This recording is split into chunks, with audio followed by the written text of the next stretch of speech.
எதிர்க்கட்சிகளின் கடும் எதிர்ப்புக்கு இடையே வக்ஃபு வாரியம் குறித்த சட்டத்திருத்த மசோதா இன்று மக்களவையில் தாக்கல் செய்யப்பட உள்ளது.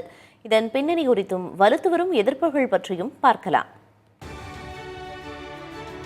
இஸ்லாமியர்களின் சமூக பொருளாதார நலன்கள், சொத்துக்களின் பராமரிப்பே வக்ஃபு வாரியத்தின் நோக்கம். இதன் அதிகாரங்களை மறுசீரமைப்பதற்காக சட்டத்திருத்தம் கொண்டுவர மத்திய அரசு முடிவு செய்துள்ளது. இதற்கான ஒப்புதலையும் மத்திய அமைச்சரவை வழங்கியுள்ளது. வக்ஃபு கவுன்சில் மற்றும் மாநில வக்ஃபு வாரியங்களின் அமைப்பு முறையில் மாற்றம், மகளிருக்கு பிரதிநிதித்துவம் என்பன உள்ளிட்ட 40 திருத்தங்களை மசோதா முன்மொழியலாம் என டெல்லி வட்டாரங்கள் தெரிவிக்கின்றன. சட்ட திருத்த மசோதா மிக விரைவில் தாக்கல் செய்யப்படும் என்றும் பரபரப்பாக பேசுகிறது டெல்லி அரசியல் வட்டாரங்கள். இதன் மூலம் மத்திய பாஜக அரசு சிறுபான்மையினருக்கு எதிராக செயல்படுவதாக எதிர்க்கட்சிகள் குற்றம் சாட்டியுள்ளன. மத ரீதியில் புதிய சர்ச்சை வெடித்துள்ளது. ஆனால் வக்ஃபு வாரிய சட்ட திருத்தம் குறித்து மத்திய அரசு இதுவரை எந்த அறிவிப்பையும் அதிகாரப்பூர்வமாக வெளியிடவில்லை. பல தசாப்தங்களுக்கு முன்பு தாஜ்மஹால் தங்களுக்கு சொந்தமானது என்று ஷியா வக்ஃபு வாரியம் அறிவித்ததால் சர்ச்சை வெடித்தது. அப்போது தாஜ்மஹால் ESI கட்டுப்பாட்டில் தொடரும் என ஒரு வழியாக முடிவு செய்யப்பட்டது.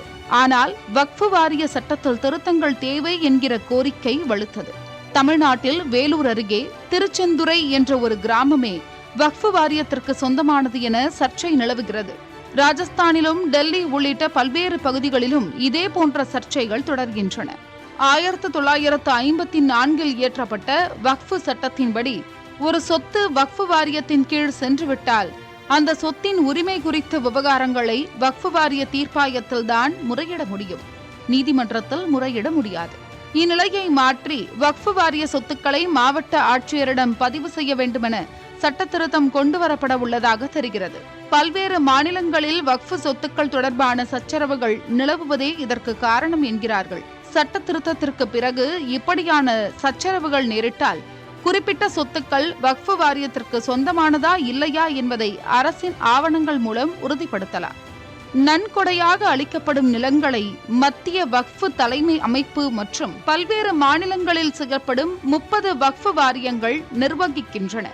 இவற்றின் கீழ் கிட்டத்தட்ட 8 லட்சம் ஏக்கர் நிலங்கள் உள்ளன. இந்த வகையில் பாதுகாப்பு படைகள் மற்றும் ரயில்வேவை தொடர்ந்து வக்ஃபு வாரியங்களே நில உரிமையில் 3வது இடத்தில் உள்ளதாக கணிக்கப்பட்டுள்ளது.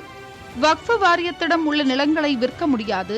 நிலங்களை குத்தகைக்கு விடுவதன் மூலமோ நிலங்களில் உள்ள கட்டடங்களை வாடகைக்கு விடுவதன் மூலமோ ஈட்டப்படும் வருமானம் முழுவதையும் ஏழைகள், பெண்கள் மற்றும் குழந்தைகளின் நலனுக்காக மட்டுமே செலவிட வேண்டும் என்பது வக்ஃபு வாரிய விதி.